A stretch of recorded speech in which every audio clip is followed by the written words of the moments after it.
공자와의 대화, 마음먹기에 따라 다른 삶. 항상 긍정적이라면 삶이 행복으로 가득 차 있을 겁니다. 어린 시절 이름은 공구, 자는 중리라고 하는 학자이자 사상가로 육아의 시조인 공자는 중국 춘추 시대 노나라 사람으로 15년간 여러 나라를 돌아다니며 인을 바탕으로 한 정치인 덕치주의를 역설하였으나 끝내 그 이상을 펼치지 못하였습니다. 만년에 고향으로 돌아와 교육에 전념하여 제자들을 길러냈으며 논어 수리편에 보면 공자가 시경과 서경 등을 창작한 것이 아니라 수리부작 원칙하에 옛일을 정리하여 편집하였다고 하며 논어조차 공자가 세상을 떠난 후 제자들이 공자의 언행을 모아 책으로 펴낸 것으로 정작 공자 자신은 단 한 권의 저술도 없지만 논어는 공자의 언행과 사상을 잘 나타내고 있습니다. 그리고 중국 삼국시대 때 왕숙이 공자의 후손 공맹의 집에서 발견한 기사를 바탕으로 10권 44편으로 편찬한 공자가어라는 책이 있는데 그 책은 공자가 제자들과 나눈 이야기들을 편집한 책인데 그중 하나의 내용을 소개합니다. 어느 날 공자가 조카 공묘를 만나 물었습니다. 내가 벼슬한 뒤로 얻은 것이 무엇이며 잃은 것은 무엇이냐? 공묘는 표정이 어두워지더니 대답했습니다. 얻은 것은 없고 잃은 것만 3가지 있습니다. 첫째, 나란 일이 많아 공부할 새가 없어 학문이 후퇴했으며 둘째, 받는 녹이 적어서 부모님을 제대로 봉양하지 못했습니다. 셋째, 공무에 쫓기다 보니 벗들과의 관계가 멀어졌습니다.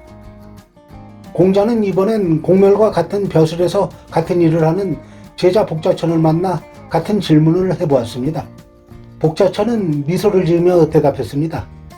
잃은 것은 하나도 없고 3가지를 얻었습니다. 첫째, 글로만 읽었던 것을 실천하게 되어 학문이 밝게 되었고 둘째, 받는 녹을 아껴 부모님과 친척을 도와서 친근해졌습니다. 셋째, 공부가 바쁜 중에도 시간을 내어 우정을 나누니 벗들과 더욱 가까워졌습니다. 똑같은 일을 하며 똑같은 녹을 받는데도 한 사람은 3가지를 잃었다고 불평하는데 한 사람은 오히려 3가지를 얻었다고 감사해야 합니다. 여기 긍정적인 마음으로 불행을 이겨내고 성공한 또 한 사람을 소개합니다. 어릴 때부터 천재 소리를 들으며 많은 이들이 기대를 한 몸에 받았던 청년이 있었습니다. 어느 날 대학생이던 청년은 아버지와 함께 나간 사냥에서 아버지가 엽총을 오발하는 바람에 예기치 못한 총기 사고를 당해서 불행하게도 양쪽 눈을 다 잃게 됐습니다. 청년은 원망과 절망에 빠져 모든 것을 포기하고 지내던 중 아버지가 자신의 실수로 아들이 2 눈을 잃었다는 죄책감에 너무 괴로워한다는 사실을 알았습니다. 그런 아버지를 본 그는 현재 자신의 상태가 너무 힘들었지만 그래도 억지로 웃으며 말했습니다. 아버지, 비록 양쪽 눈은 잃었지만 머리는 남아있어서 괜찮아요. 그는 아버지를 위해서라도 절망한 모습을 보이지 않기로 결심하고 그때부터 일부러 항상 크게 소리내서 웃고 떠들며 활기차게 무엇인가를 했고 기쁜 듯 행동했습니다. 그러자 시간이 지나면서 자신에게 놀라운 변화가 일어나기 시작했습니다. 억지로 기쁜 척 했던 것이 내면에서 진짜 기쁨으로 가득 찼고 포기했었던 꿈에 대한 열정도 다시 살아나기 시작했습니다.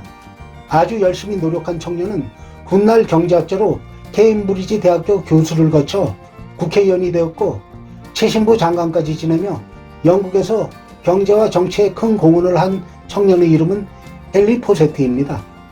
복자천이나 포세트가 공멸과 차이가 있다면 맞닥뜨린 것에 대해 긍정적이냐 부정적이냐 하는 마음의 차이일 것입니다. 어떤 상황 속에서도 부정적이지 않고 항상 긍정적인 마음이라면 내 삶의 과정과 결말이 행복으로 가득 차 있지 않을까 합니다. 항상 긍정적인 마음으로 삶에서 성공하시길 응원합니다.